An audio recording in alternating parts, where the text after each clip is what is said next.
রাষ্ট্র হিসেবে ভারত অনেক বড় দেশ, জনসংখ্যা অনেক বড়। সেই তুলনায় পাকিস্তান অনেক ছোট, জনসংখ্যা অনেক ছোট, সামরিক সক্ষমতা অনেক ছোট। তারপর ধরেন পারমাণবিক মেশিনারিজ, এটা পাকিস্তানের বেশি। এই সাথে আরেকটা জিনিস বেশি আছে, সাহস। এটা কিন্তু সত্যি সত্যি আপনি দেখবেন যে পৃথিবীর অধিকাংশ দেশ যাদেরকে সন্ত্রাসী, জঙ্গি বা আরো অমুক টমক নাম টাম দেয়, এদের মধ্যে একটা জিনিস আছে, সাহস। আর জাতি হিসেবে মুসলমানদের সাহস আগে থেকেই ছিল, তবে এখন অনেকটা কমে গেছে, নাই। তবে কিছু কিছু দেশে আপনি যেমন ইরানরে দেখেন, সাহসী একটা দেশ। ফিলিস্তিনকে দেখেন, সাহসী একটা দেশ। মধ্যপ্রাচ্যের আবার সৌদিরে দেখেন, এরকম আছে। দুবাই এরকম আছে। তারপর কাতার এরা কিন্তু আবার এই লেভেলও আছে। যাই হোক, আমাদের বক্তব্য আবার দাদারা রাগ হবেন, কিন্তু প্র্যাকটিক্যাল হচ্ছে পাকিস্তানিরা জাতি হিসাবে একটু উগ্র, কিন্তু এমনিতে উগ্র। আপনি যদি পাকিস্তানের নাম মিশেন বুঝবেন না। আফগানিস্তানেরও কিন্তু জাতি হিসাবে হালকা উগ্র মেন্টালিটির। তারপর হচ্ছে আপনার কোন দেশ, এটা আরেকটা দেশ আছে আপনার, আমার এখানে কোরিয়াতে বেশ কয়েকটা দেশের মানুষের সাথে আমার পরিচয় আছে।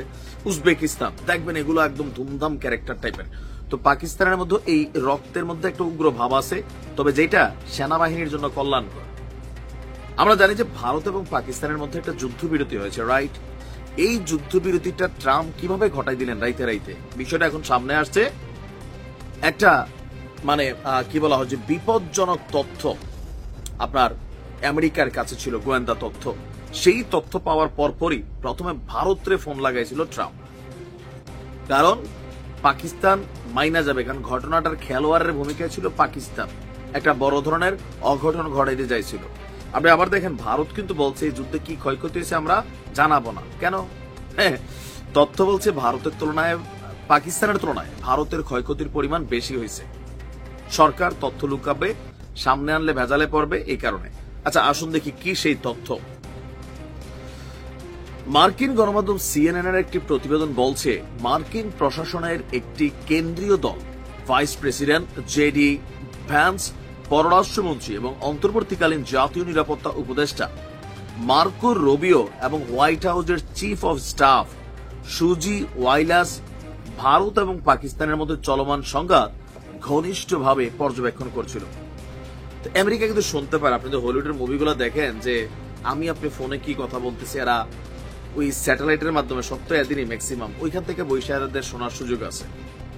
আপনি মেসেজে কি টাইপ করতেছেন, কারণ প্রযুক্তিগুলার কোথাও না কোথাও একটা জায়গায় কানেক্টেড। তো এই দুই দেশের মধ্যে আপনার vice president Vance president Donald ট্রাম্পকে একটা বিপজ্জনক গোয়েন্দা তথ্য পাওয়ার পর সেটা ট্রাম্পকে সে অবহিত করেন। এরপরই যুক্তরাষ্ট্রের স্থানীয় সময় শুক্রবার দুপুরে জেডি ভ্যান্স সরাসরি নরেন্দ্র মোদীকে ফোন করেন ট্রাম্পের নির্দেশে।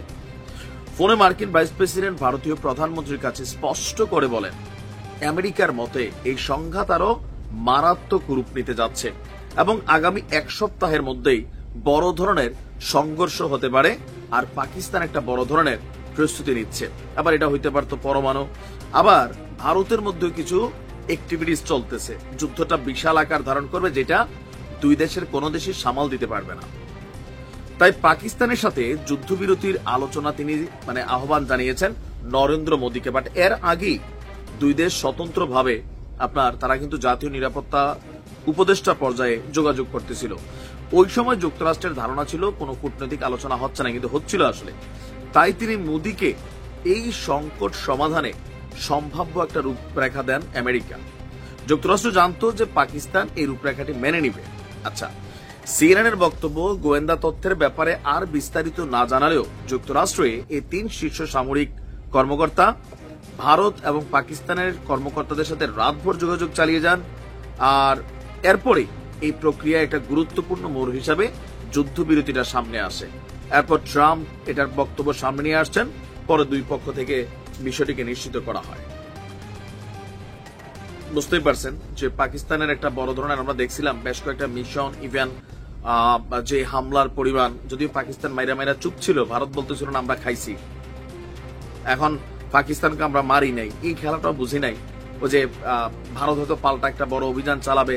তবে এখানে দুই দেশের যে সামরিক দুর্বলতা, এটাও কিন্তু প্রকাশ পাইছে, বিশেষ করে ভারতের। যেরকম কথায় কথায় চীনের সাথে যুদ্ধ লাগতে যায়, আপনি চিন্তা করেন। তো চীনের সামনে পাকিস্তান হচ্ছে বাচ্চা। আরে বাচ্চার বাবা চীন আর ভারতের মধ্যে কখনো যুদ্ধ লাগলে, মানে এতদিন যেটা ধারণা করা হইতো, এখন এটাতে ভারত কেন থামতে হয়েছে? চীন তাদের যুদ্ধের দুর্বলতা দেখতেছে, যার এগুলোর তো ধাবা দিয়ে ধরে ফেলা যাবে।